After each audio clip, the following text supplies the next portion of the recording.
जिंदा और जावेद नाम में आप सबको सलाम। उसकी बड़ी शुक्रगुजारी हो जिस तरह तकरीबन सभी ने इस बात को दोहराया, रिपीट किया, और अपने कोरियन जो भाई हैं उनका भी थैंक्स किया, शुक्रिया किया। और साथ ही एक और बात भी मैं करता चाहूँ। पहले मैं इस चीज़ को सोच रहा था कि शायद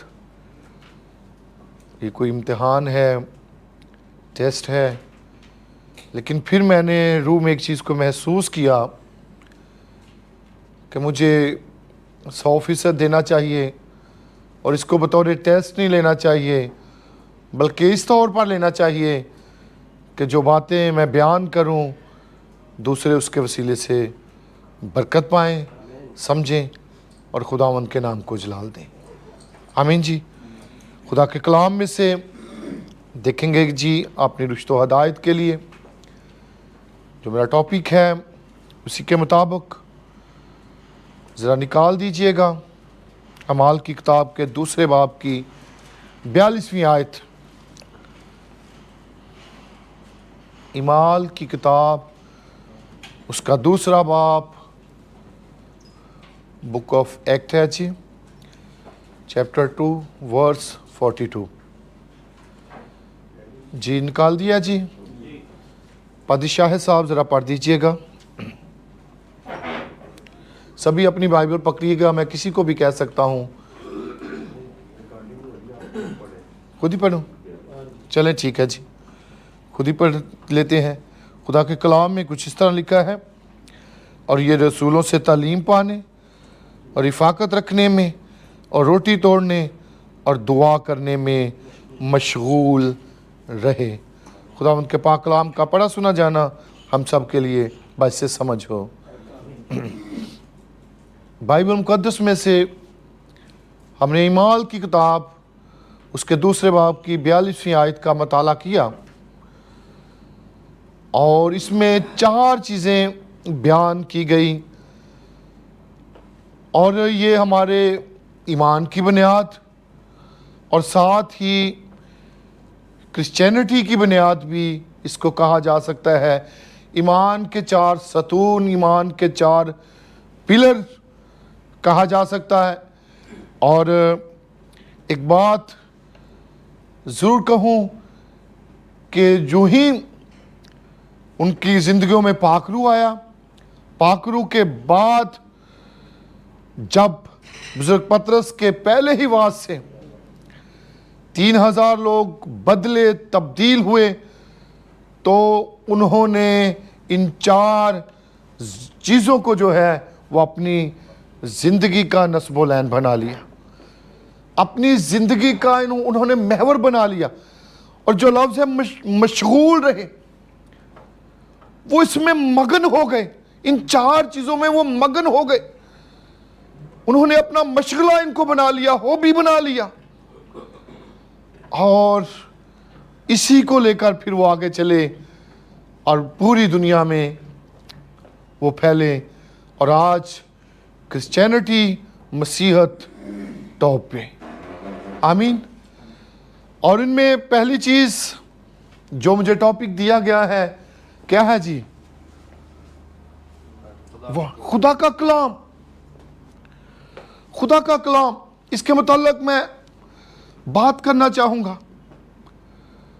खुदा का कलाम बाइबल मुक़द्दस दुनिया में सबसे ज़्यादा प्रिंट होने वाली बुक कौन सी है भला? कोई बता सकता है जी? दुनिया में सबसे ज़्यादा प्रिंट होने वाली बुक बाइबल मुक़द्दस, और दुनिया में सबसे ज़्यादा पढ़ी जाने वाली बुक कौन सी है भला? कोई बता सकता है? बाइबल मुक़द्दस दुनिया में सबसे ज़्यादा प्रिंट होने वाली, सबसे ज़्यादा पढ़ी जाने वाली किताब बाइबल मुक़द्दस है। और दुनिया में बड़ी बुक्स पढ़ाई जाती, पढ़ी जाती, लेकिन वो ज़िंदगी को बदल नहीं सकती। आमीन किसी ने नहीं कहा? आमीन। सबसे ज्यादा पढ़ी जाने वाली, सबसे ज्यादा प्रिंट की जाने वाली बाइबल मुकद्दस, और फिर जिंदगियों को तब्दील करने वाली। सुनिए जरा मेहरबानी से, मेरी तरफ तवज्जो जरा कीजिए। पढ़ी जाने वाली, प्रिंट की जाने वाली और जिंदगी को बदलने वाली कौन सी चीज? वर्ड ऑफ गॉड, खुदा का कलाम। यह जिंदगियों को बदलता है। जितना मर्जी पढ़ ले, जितनी मर्जी कुतुब का मताला कर ले, लेकिन वो आपको आसमान की बादशाही तक नहीं ले जा सकती। अगर कोई चीज आपको आसमान की बादशाही तक ले जा सकती है तो वो कौन सी चीज है जी? वर्ड ऑफ गॉड, खुदा का कलाम। और जब हम इसको पढ़ते, इसको सुनते, इस पर अमल करते, तो हम मुबारक ठहरते। कलाम मुकद्दस के ये आयत हमने चूंकि पढ़ ली, खुदा का कलाम, खुदा का कलाम, इसके मानी और मफ़हूम जो है, इसके मुतल्लक थोड़ी सी बात करता जाऊं। ये क्या है? ये खुदा की आवाज़ है। ये क्या है? खुदा के मुंह से निकली हुई बातें क्या कहलाती हैं जी? कलाम। खुदा के मुंह से निकली हुई बातें खुदा का कलाम कहलाती हैं। इसलिए इसकी आयत भी हमें मिलती है, इब्तिदा में कलाम, कलाम खुदा के साथ, और यही कलाम खुदा। एक बात याद रखे, खुदा को और उसके कलाम को अलग नहीं किया जा सकता। जैसे मुझको और मेरी आवाज को अलग किया जा सकता है। आप दूसरे कमरे में भी बैठे हुए होंगे, मेरी आवाज सुनेंगे, क्या कहेंगे जी? ये कौन बोल रहा है? क्यों जी? जो ही मेरी आवाज सुनेंगे कहेंगे। इसलिए खुदा को और खुदा के कलाम को कभी जुदा नहीं किया जा सकता, कभी अलग नहीं किया जा सकता। और खुदा ही कलाम है। खुदा की रजा, खुदा की मर्जी, खुदा का कलाम है। इसलिए खुदा के कलाम ये जब हमारी जिंदगियों में आता है तो ये नुकसान नहीं दे सकता, बल्कि ये हमारी ज़िंदगी को बदलता और हमें आसमानी सिटीज़न बना देता है। आमीन। आसमानी शहरी बना देता है। दुनिया की जितनी कुतुब, मैं पहले भी कह चुका, मताला करके देख लें, वो दुनिया में तो हमें कामयाब कर सकती है, लेकिन ये दुनिया और आखिरत दोनों को कामयाबी और कामरानी अता कर सकता है। आमीन। और इस बात को याद रखें, बाइबल मुकद्दस में ये बात लिखी, और रोमियो 10:17 कोई बयान कर सकता है ये क्या है भला? बस ईमान सुनने से क्या होता है जी? पैदा होता है। अगर हम ईमान को बोर कर सकते हैं, ईमान को पैदा कर सकते हैं, तो वो किस चीज से कर सकते हैं जी? सुनकर। और सुनना क्या है? मेहरबानी से, सुनना क्या है? खुदा का कलाम। जब हम इसको सुनते हैं तो क्या पैदा होगा जी? ईमान पैदा होगा। ईमान सुनने से पैदा होता है। और सुनना क्या जी? मसीह के कलाम में से। इसका पहला फायदा क्या है जी?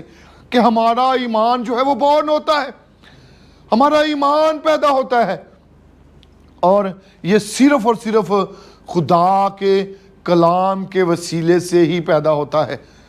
अभी एक आयत, पिछले सेशन में हमने उस आयत को देखा, यूहन्ना की अंजील के 5वें बाब की 24वीं आयत।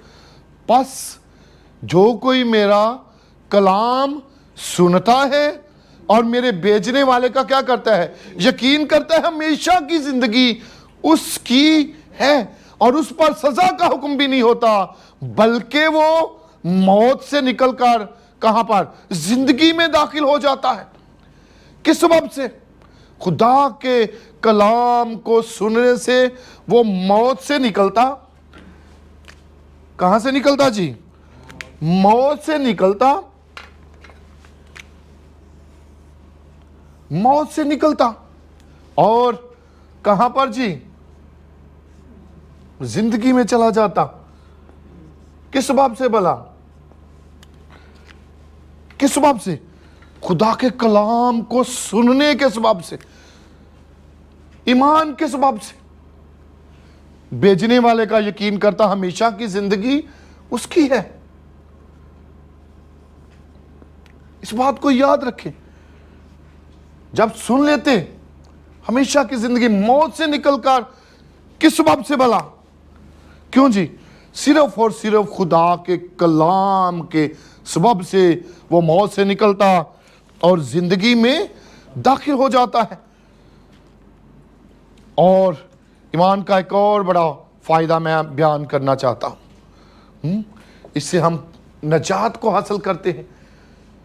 इस कलाम के वसीले से हम किस चीज को हासिल करते हैं जी? नजात को हासिल करते हैं। किस सबब से जी? खुदा के कलाम के वसीले से ही हम नजात को हासिल करते। और ये वसीला नजात खुदा का कलाम। खुदा के कलाम को जब हम सुनते, रोमियो पहले बाब की 16वीं आयत इस चीज को बड़ी ही क्लियर बयान करती हुई नजर आती है। क्योंकि मैं अंजील से, क्या लिखा हुआ है इसमें भला? इल्म है, क्योंकि मैं अंजील से नहीं शर्माता।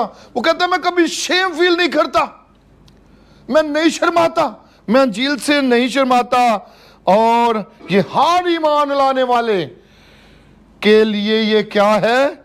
नजात की कुदरत है। ये क्या है जी?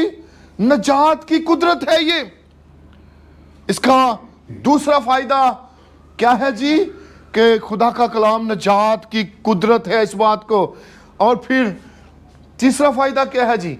ये सच्चाई का वसीला है। बड़ी फेमस वर्स, बड़ी फेमस वर्स क्या है भला? इसे सच्चाई से क्या कर? पाक मुकद्दस कर। इसे सच्चाई से क्या कर? मुकद्दस कर। इसका मतलब है अगर हम होली हो सकते हैं, मुकद्दस हो सकते हैं, तो वो किस चीज से होली हो सकते हैं भला? कलाम से होली हो सकते हैं। इन्हें सच्चाई के वसीले से मुकद्दस कर, क्योंकि तेरा कलाम क्या है? सच्चाई है। तेरा कलाम सच्चाई है और उसका कलाम सच्चाई है। और सच्चाई है भला कौन? किसको इल्म है? सच्चाई कौन है? खुदावंद यीशु मसीह। और सबसे बड़ी सच्चाई दुनिया में, अगर सबसे बड़ी सच्चाई कोई है तो वो कौन है? मेरा और आपका यीशु है। और उसका कलाम, उन्हें सच्चाई के वसीले से मुकद्दस कर, क्योंकि तेरा कलाम सच्चाई है। तेरा कलाम सच्चाई है। और ये रूहानी खुराक का भी वसीला है। फिजिकली खुराक भी तो होती, लेकिन अगर रूहानी खुराक कोई है तो वो क्या है? Word of God. 4:4 में क्या लिखा हुआ है? मत्ती की अंजील के 4 बाब की 4 आयत में क्या लिखा है?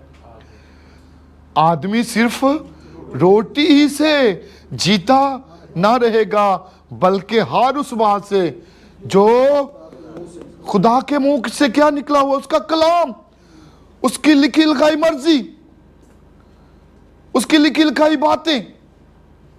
इससे हम जिंदा रह सकते हैं। इससे हमारी रूह जिंदा रह सकती है।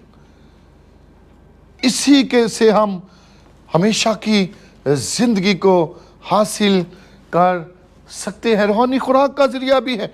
और ये रूहानी बलोगत का, रूह में बढ़ने का जरिया भी यही है। इस बात को याद रखें। रूह में बढ़ने का वसीला, जरिया भी यही है। पादरी मालिक साहब ने भी ये वर्ष पढ़ाई थी। इससे पहले क्या है जी? किस में बढ़ते जाओ जी? जी इसमें कौन सी आयत है भला? ये नौजायद बच्चों की मानद खालिस रूहानी क्या करो जी? खुदा के दूध के मुश्ताक रहो। पादरी मालिक साहब ने इस पर काफी बात की। रूहानी और खालिस, मैं भी बात करना चाहता था, लेकिन पादरी मालिक साहब ने इस पर बात की।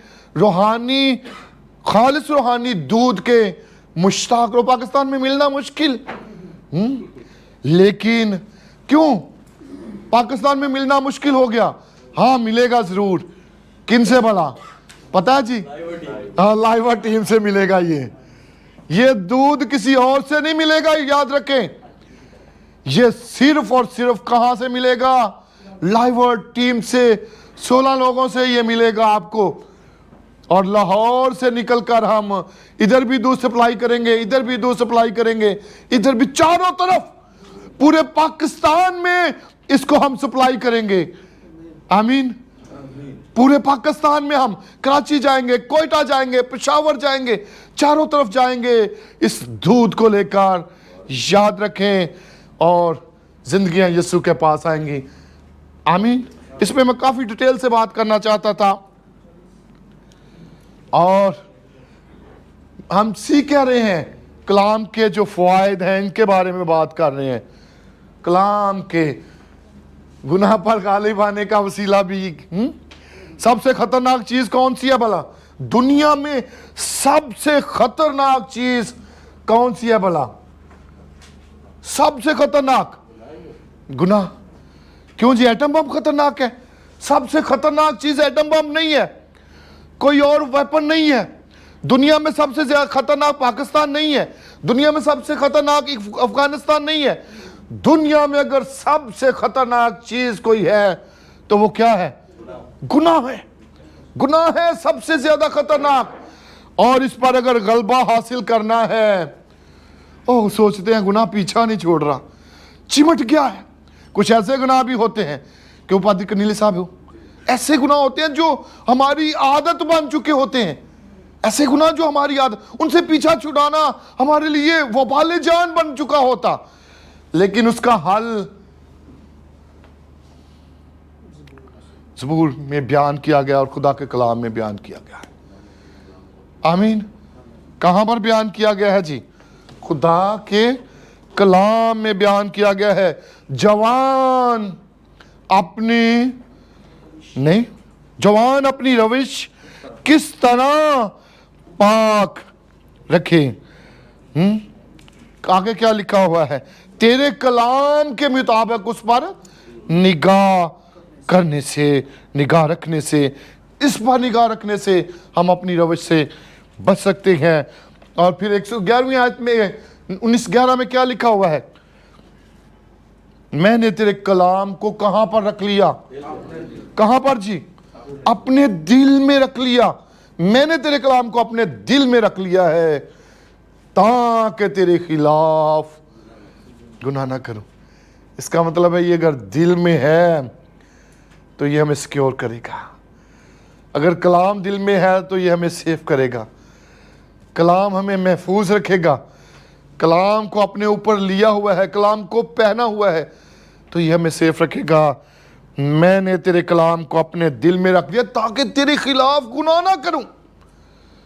अगर गुनाह से बचना है, इस खतरनाक वेपन से बचना है, ये खतरनाक वेपन है, सबसे खतरनाक वेपन, इससे अगर बचना है तो सिर्फ और सिर्फ खुदा के कलाम में से। आमीन। जरा थोड़ा सा तेजी दिखानी चाह रहा हूं मैं, ठीक है जी? हाँ, थोड़ा सा तेजी दिखाना चाह रहा हूं। कहाँ पे आए था? 7वां 8वां, मुबारक होने के वसीला से। हाँ? अगर हम मुबारक ठहर सकते हैं तो उसका भी क्या है? कौन सी चीज़ से? खुदा के कलाम से। यहाँ पर बयान की गई है एक बात। यहाँ पर ये दोनों आयत में तकरीबन मिलती जुलती आयतें हैं। एक औरत ने कहा जो तूने दूध पिया वो किस कदर महान औरत होगी। यीशु ने कहा हाँ। यहाँ पर एक लफ्ज़ यीशु ने कहा हाँ, लेकिन और एक लफ्ज़ इस्तेमाल किया, मगर। कौन सा लफ्ज़ जी? मगर ज्यादा मुबारक वो है जो मेरे कलाम को सुनता और उस पर अमल करता है। एक और इसी हवाले में एक और बात भी यहां पर बयान की गई है। उसकी मामा आ गई, उसके बहन भाई आ गए, जल्दी से मैसेज भेजा, यसु तुझे अभी तक पता नहीं चला, तेरी माँ और तेरा भाई बाहर आए, तेरा इंतजार कर रहे हैं।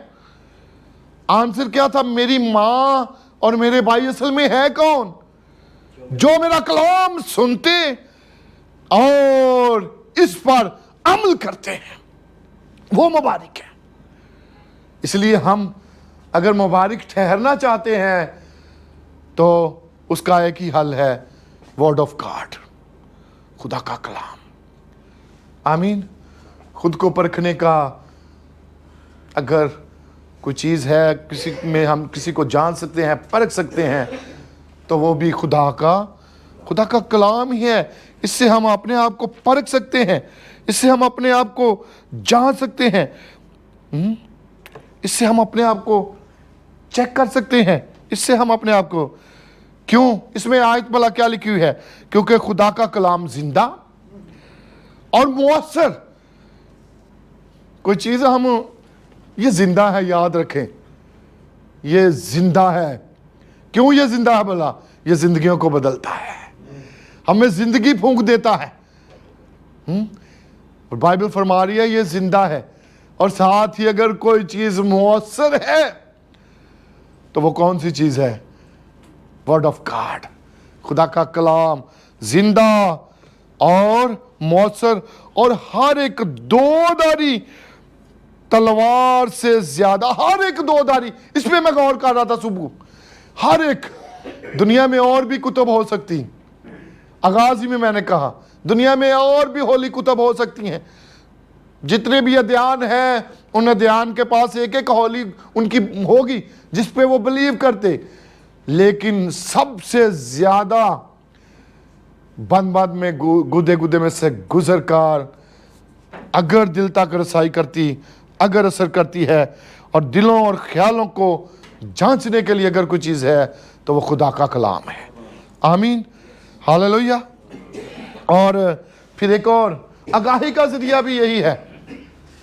ये हम हर एक, जब कलाम की बात होती है तो ये आयत जरूर हम पढ़ते हैं। क्या है भला? तेरा कलाम मेरे कदमों के लिए चिराग और मेरी राह के लिए रोशनी। आगाही, भाई रोशनी आ जाए, बड़ा अंधेरा हो, हम गिर सकते हैं, हम टूट सकते हैं, हम कोई भी हमें मसला हो सकता है, लेकिन उस मसले का हाल आगाही क्या है? खुदा का कलाम है। रोशनी कौन सी चीज़ है? खुदा का कलाम है। और दुआओं के जवाब का वसीला भी खुदा का कलाम है। ये आयत बड़ी ज़बरदस्त खुदावंद यीशु मसीह ने यूहन्ना की अंजील के 15वें बाब की 7वीं आयत में इस बात को बयान किया, अगर तुम मुझ में कायम रहो और मेरी बातें, खुदा का कलाम, मेरी बातों से मुराद कलाम, अगर तुम मुझ में कायम रहो और मेरी बातें तुम में कायम रहें तो जो मांगो वो तुम्हारे लिए, दुआ में जो भी मांगो वो तुम्हारे लिए हो जाएगा।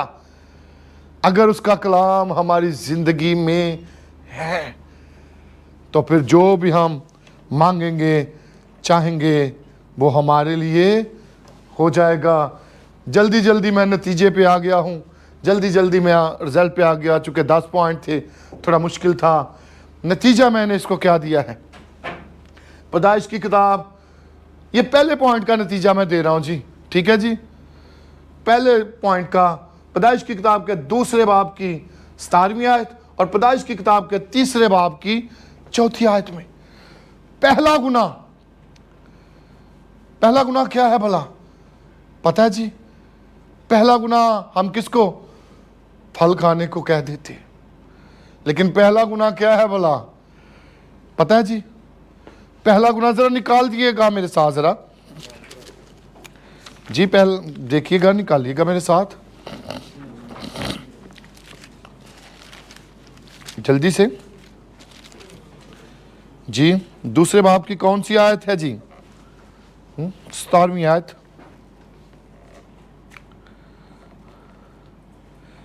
जी, मैं खुद ही पढ़े देता हूं। लेकिन नेकोबद की पहचान के दरख्त का कभी ना खाना, जिस रोज तूने इसमें से खाया तू मरा। जिस रोज तूने इसमें से, ये खुदा का कलाम है, खुदा ने अपने कलाम में ये कहा। उसका कलाम क्या था कि जिस रोज तूने इसमें से खाया तू मरा।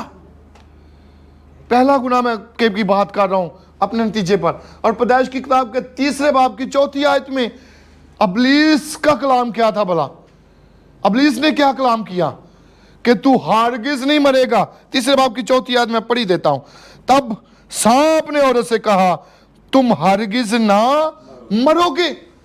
इसलिए याद रखें, जब हम कलाम को सुनते नहीं है तो इससे खतरनाक और इससे बड़ा गुनाह, ये पहला गुनाह भी ये और सबसे डेंजरस गुनाह भी यही है, कलाम को तोड़ मोड़ देना। और आज यही हो रहा है पाकिस्तान में, आज यही हो रहा है। दुनिया का तो मुझे पता नहीं, क्या ही नहीं कहीं, लेकिन पाकिस्तान में यही हो रहा है और ये सबसे खतरनाक मामला है। पहला गुनाह भी यही है, कलाम को रद्द कर दिया। कलाम, खुदा के कलाम को रद्द किया। खुदा ने कहा तूने खाया तू मरा। अबलीस ने क्या कहा? किसके कलाम को माना जी? आदम ने किसके कलाम को माना? इसमें या इसमें? ये था। आज भी अगर हम कलाम को रद्द करेंगे तो यकीनन तबाही और बर्बादी हमारा मुकद्दर होगी।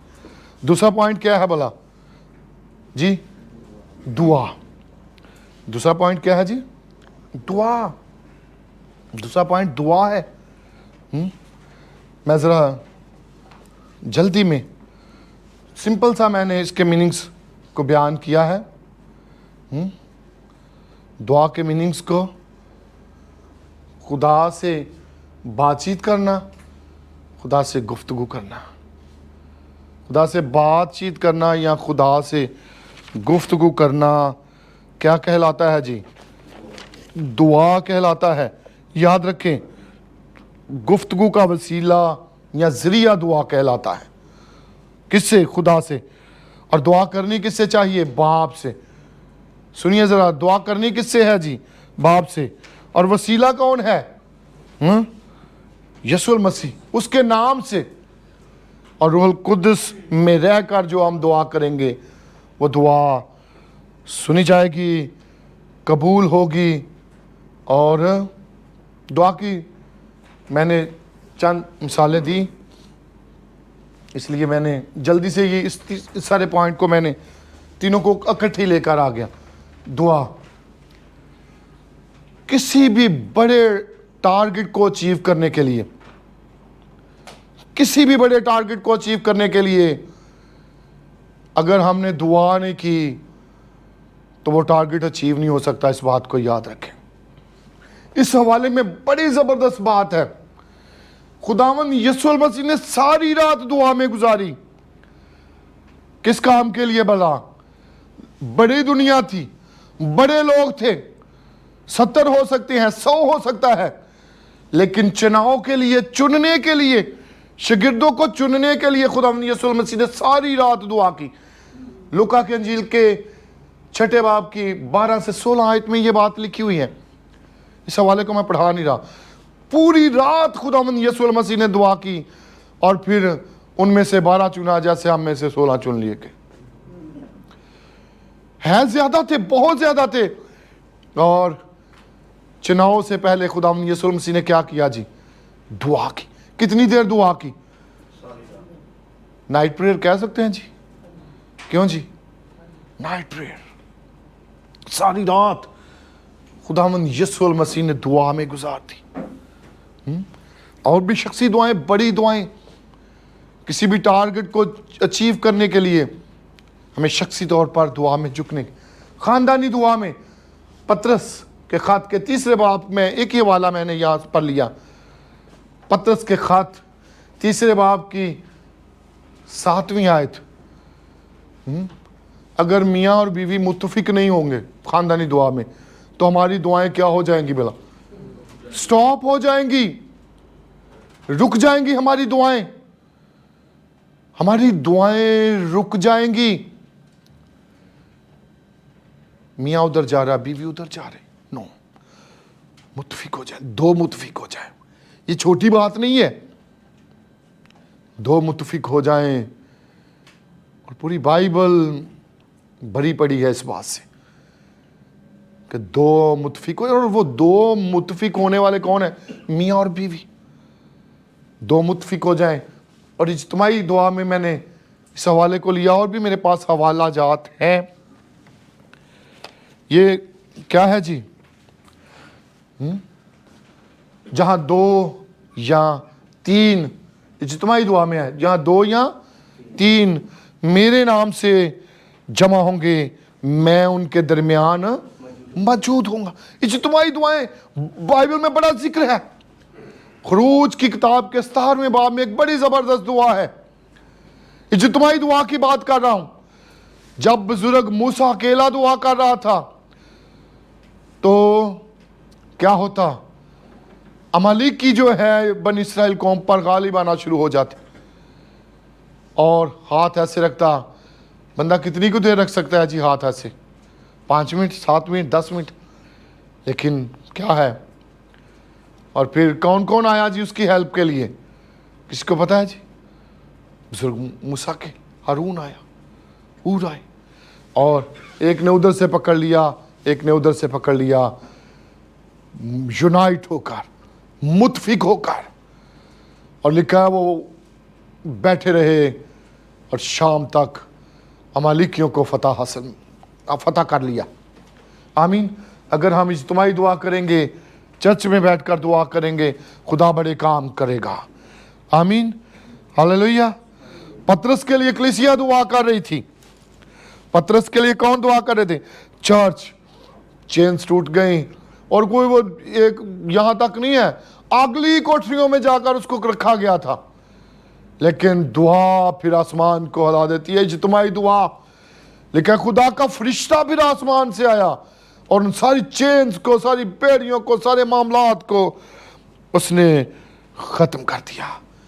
जब हम दुआ करते, खुदा बड़ा काम करता है। इसमें मैंने नतीजा अख़ज़ किया है, ज़रा ये हवाला ज़रूर पढ़ेंगे। इस हवाले को सारे निकाल लीजिए। अमाल की किताब के 3 बाब की 31वीं आयत ज़रा निकालिएगा जी। अमाल की किताब उसका 3 बाब 31वीं आयत, हाँ सॉरी 4 बाब, सॉरी जी, अमाल की किताब 4 बाब जी, सॉरी, खुद ही पढ़े देता हूं। लिखा है, जब वो दुआ कर चुके तो जिस मकान में वो जमा थे वो हिल गया। वो क्या कर चुके जी? दूसरा पॉइंट क्या है? दुआ। और यहां पर क्या लिखा हुआ है? जब वो दुआ कर चुके तो जिस मकान में वो जमा थे वो हिल गया, और वो रूहुल कुद्स से भर गए और खुदा का कलाम दिलेरी से सुनाते रहे।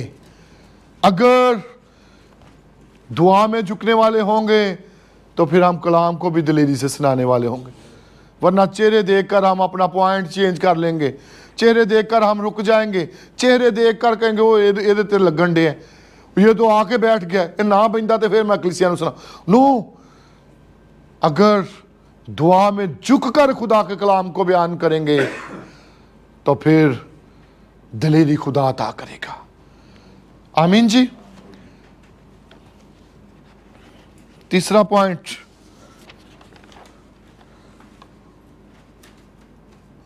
क्या है जी? रिफाकत रखना। यह हवाला मैंने वहीं से लिया जहां पर हमारा बयान था। रिफाकत रखना अमाल की किताब में से ही देखेंगे, ज़रा मेहरबानी से निकालिएगा। अमाल की किताब 2 बाब 42 से 47। रिफाकत रखने में 2 बाब की 42 से 47वीं आयत तक हम इसको पढ़ेंगे। लिखा हुआ है, और ये रसूलों से तालीम पाने और रिफाकत रखने में और रोटी तोड़ने और दुआ करने में मशगूल रहे, और हर शख्स पर खौफ छा गया, और बहुत से अजीब काम और निशान रसूलों के ज़रिए से ज़ाहिर होते थे, और जो ईमान लाते वो सब एक जगह रहते थे। यह है रिफाकत। वो कहाँ रहते थे जी? वो सब एक जगह रहते थे। हम 4 दिन से कहां पर हैं जी? एक जगह पर। और मैं समझता हूं ये रिफाकत बेकार नहीं है। हमारे कोरियन भाई जब चले जाते हैं 8 बजे के बाद, तो फिर हमें एक बात कह कर जाते हैं। वो बात क्या है भला? यहीं बैठकर आप फेलोशिप करें। एक ग्रुप बना लें, 2 ग्रुप बना लें, यहीं बैठकर आप फेलोशिप करें। वो फेलोशिप की अहमियत को समझते हैं, वो इस बात को जानते समझते हैं कि फेलोशिप बड़ी अहम। और वो भी सब एक जगह जमा रहते थे और सब बातों में शरीक थे और अपना माल उसबाज बेच कर हर एक की जरूरत के मुआफिक बांट और हर रोज एक दिल होकर हैकल में जमा हुआ करते थे। हर रोज जमा होते। फेलोशिप में इतनी कुदरत है, इतनी पावर है, इतनी ताकत है कि वो हर रोज एक जगह जमा होते थे। मैं समझता हूं हम वीक में जब एक बार जमा होते हैं, मैं वेट कर रहा होता हूं, मैं इंतजार कर रहा हूं जमा होना है। बहुत से थॉट, बहुत से ख्याल, बहुत सी चीजें, हौसला मिलता है, तकवीयत मिलती है, जोर मिलता है। रफाकत रखने के सबब से जोर मिलता, ताकत मिलती। रोमियो के खात 15वें बाप की 5वीं और 6ठी आयत में ना निकाली, जरा बस लिख लीजिए या लिखना अगर आप मुनासिब समझ रहे हो तो। लिखा है वो यक दिल और यक जुबान थे। यक दिल और यक जुबान थे। इतनी ज्यादा उनमें अंडरस्टैंडिंग थी, इतना ज्यादा वो वक्त गुजारते थे। और यीशु मसीह के साथ शिगिरजा वक्त गुजारते थे, रफाकत में रहते थे, वक्त गुजारते। वो यीशु जैसे ही हो चुके थे। हम किसी के साथ रहते हैं, उसका असर जरूर लेते हैं। बुरे बंदे से के साथ बैठे तो बुरा असर, और अच्छे बंदे के साथ बैठेंगे, अच्छे लोगों के साथ हमारा बैठना होगा, अच्छी सोबत लेंगे, रफाकत असर करती है। इसलिए वो चाहते थे कि हम फेलोशिप में रहें, फेलोशिप में वक्त को गुजारें। जब और यीशु मसीह फेलोशिप को इतना अहमियत देते थे कि उसने 12 को सिलेक्ट किया, फिर एक और हल्का बना लिया, 3 का हल्का बनाया हुआ था, 3 का, फिर 70 को भेजा फेलोशिप, 2-2 करके 70 को भेजा। एक को नहीं भेजा, 2-2। हम रूम में कितने ठहरे हुए हैं? 2-2। पादरी शाह साहब अकेले हो गए, वो कह रहे मैं अकेला हो गया। कल वो कह रहे थे इतनी ज्यादा 2-2 की यार फेलोशिप, रफाकत।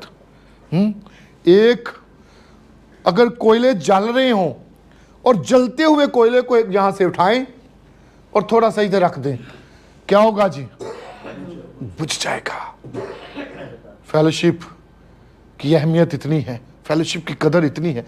और अगर कोयले जल रहे हो, इधर एक बुझा हुआ कोयला पड़ा हो, उस बुझे हुए कोयले को पकड़कर जलते कोयलों में रख देंगे तो क्या होगा? वो भी जलना चाहिए। रिफाकत रखने में, ये बड़ी जबरदस्त रिफाकत रखने में।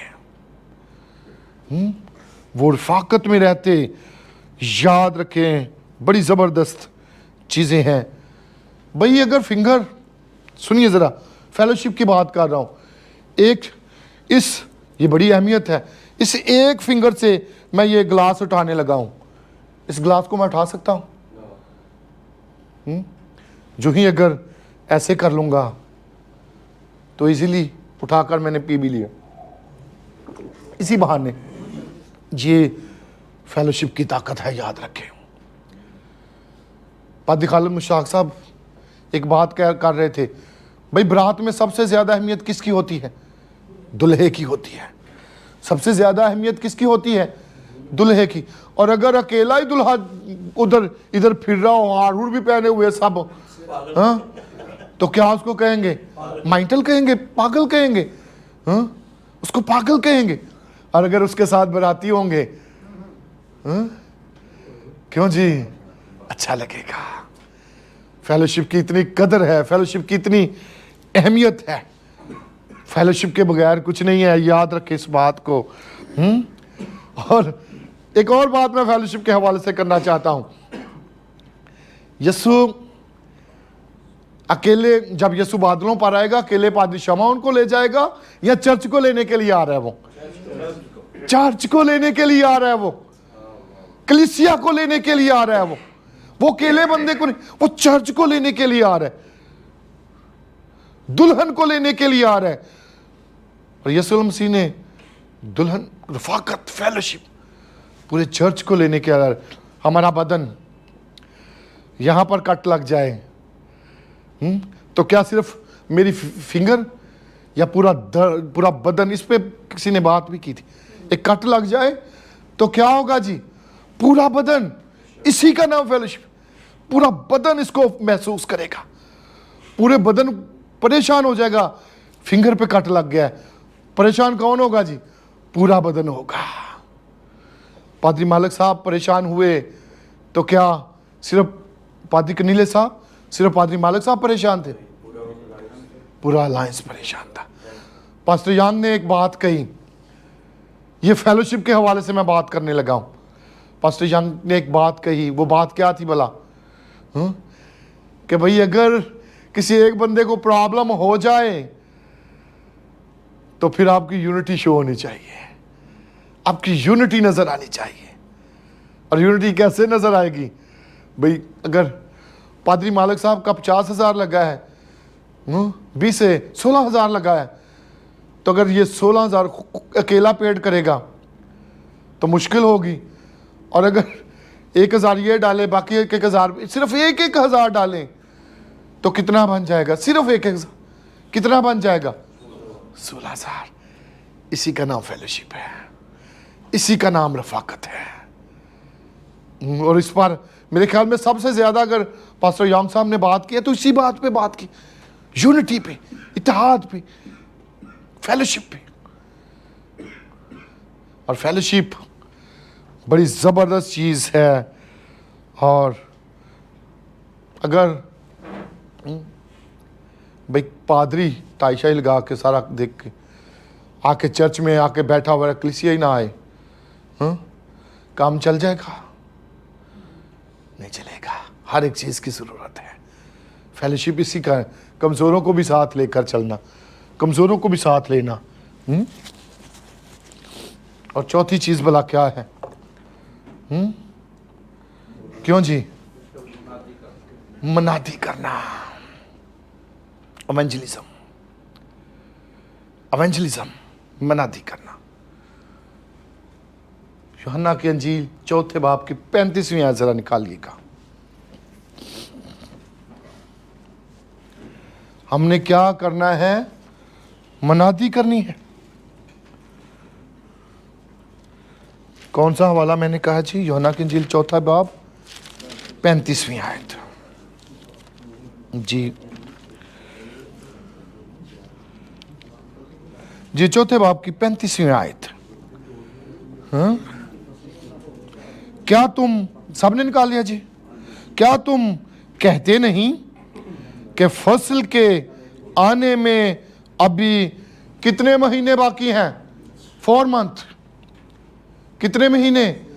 4 महीने। फसल तैयार कितने महीनों में होती है? 6 महीनों में। अभी 2 ही महीने गुजरे। हम कहते हैं कि फसल आने में कितनी देर जी? 4 महीने अभी बाकी हैं। लेकिन जीसस क्राइस्ट क्या कहता है जी? अपनी आंखें उठाकर खेतों पर नजर करो। कौन सी चीज? हम वो आंख ही नहीं रखते। हम वो आंख रखते हैं, मोटी ताजी मुर्गी हमारे चर्च में आए, वो आंख ही नहीं रखते। अगर कोई नशे में है तो उसके लिए भी यीशु ने जान दी है। अगर कोई स्नूकर खेल रहा है संडे को तो उसके लिए भी यीशु ने जान दी है। अगर कोई नशे की लत में पड़ चुका है उसके लिए भी यीशु ने जान दी है। पत्रिका शेफ शहबाज साहब ने एक बात कही कि हम में कौन सा दिल होना चाहिए जी? कौन सा दिल? हलीम दिल, आजिज दिल।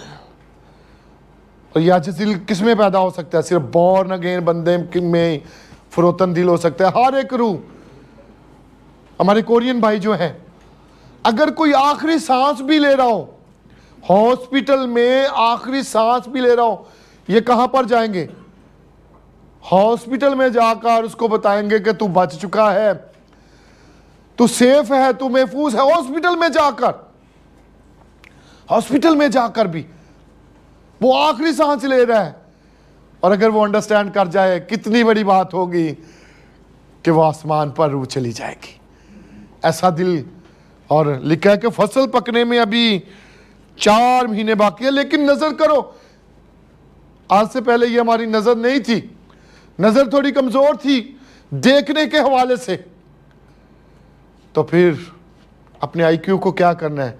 दुरुस्त करना है, और दुरुस्त करके हर एक रूह यीशु ने उसके लिए जान दी है। लेकिन फसल पकने में अभी क्या है जी? 4 महीने बाकी है फसल पकने में, लेकिन वो कहता है फसल पक चुकी है, फसल पक गई है, हमें जाना है, मनादी करनी है उनमें। भाई फसल तैयार है, नजर तो उठाकर तो देखे, फसल पक चुकी, फसल तैयार है, और हमने मनादी करनी है, हमने खुशखबरी को सुनाना है, हमने मनादी करनी है, एवेंजलिज्म करनी है। और करनी किस चीज की है? सबसे अहम बात यह है कि भाई हॉस्पिटल में जाकर वो भाई या बहन आखिरी सांसें ले रहा होता है, तो उसको उनको क्या बताते हैं? तो बच चुका है, तो सेफ है, 2000 साल पहले तेरे लिए यीशु ने जान दे दी, तू महफूज है। वो दुनिया का गुनाह उठाकर ले गया, गो तू आखिरी सांस ले रहा है, लेकिन तेरे लिए भी यीशु ने जान दी है। इसलिए हमें बताना क्या है? खुशखबरी की मनादी है। मनादी सिर्फ खुशखबरी की है, गॉस्पल, खुशखबरी की मनादी, कोई और मनादी नहीं, मनादी या मनादा नहीं, सिर्फ खुशखबरी की मनादी, अंजील की मनादी। और इसके लिए तैयार है मामला।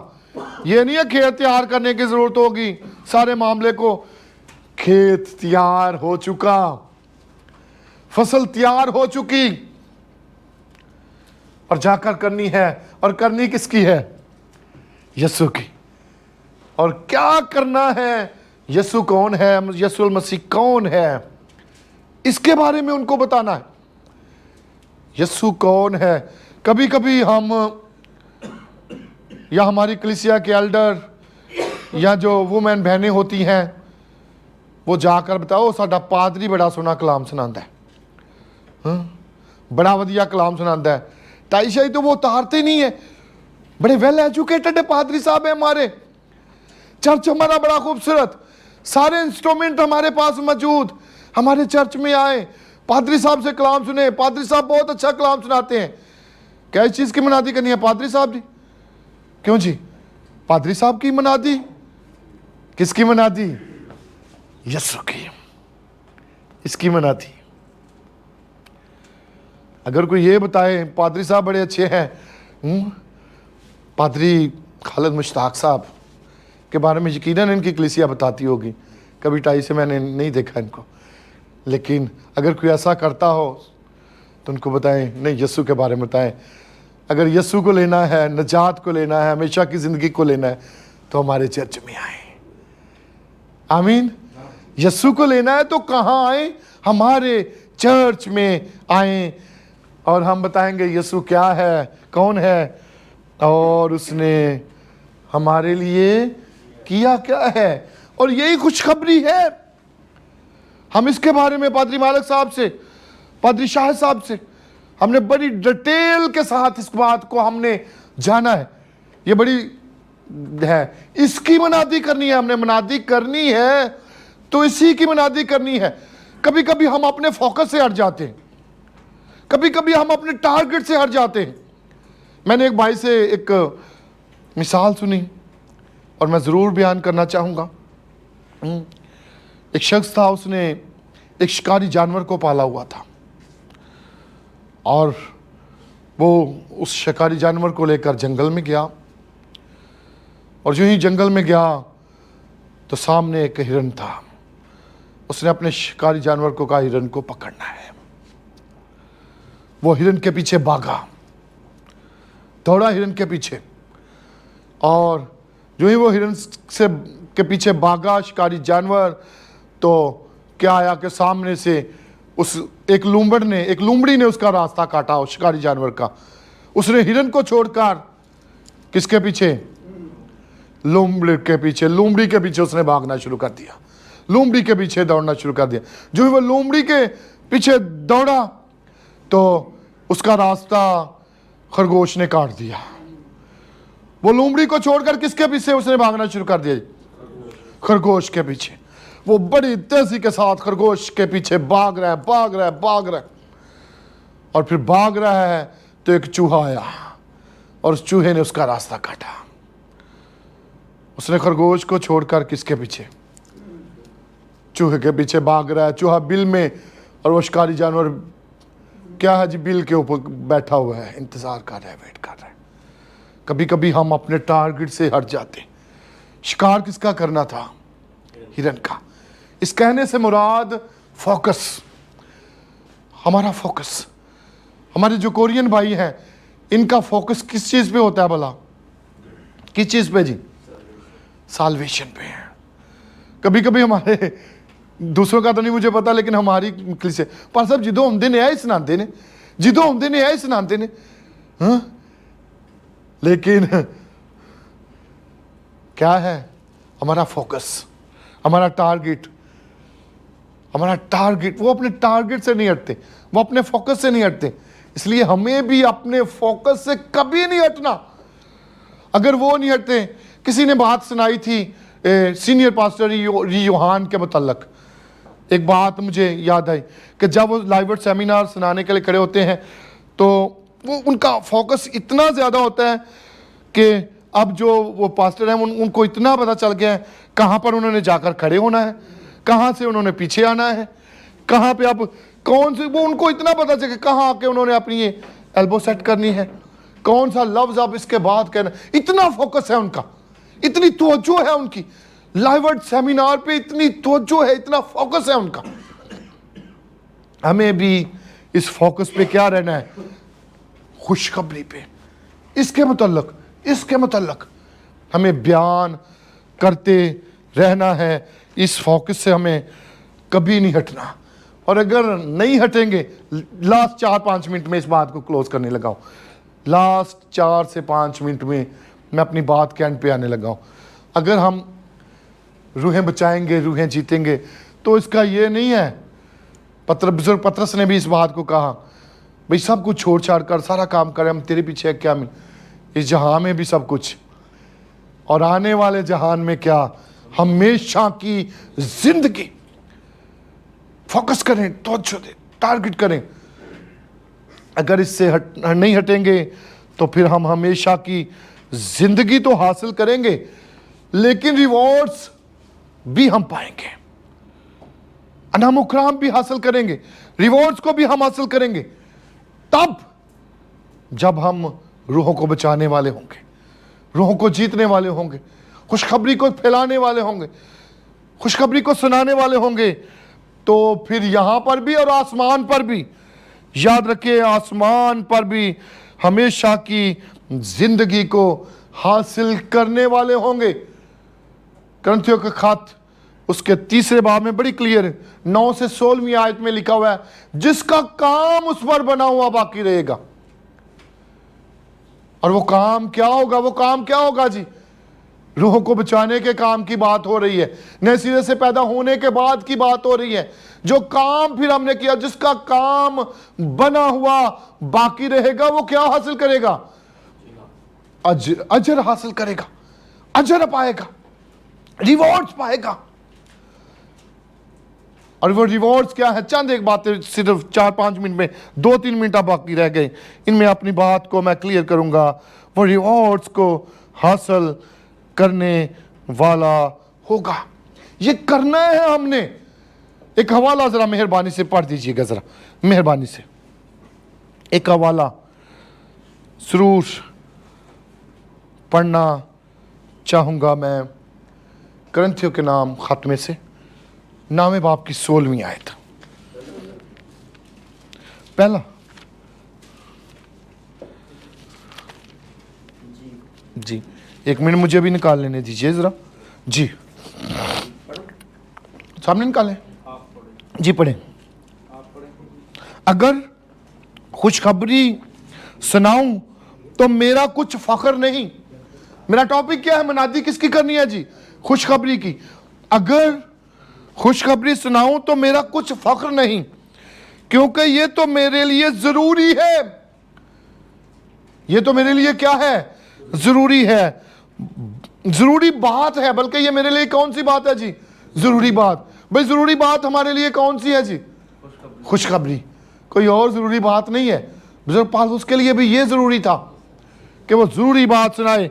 अगर मैं खुशखबरी सुनाऊं तो मेरा कुछ फख्र नहीं, क्योंकि ये तो मेरे लिए जरूरी बात है, बल्कि मुझ पर अफसोस है अगर खुशखबरी ना सुनाऊं।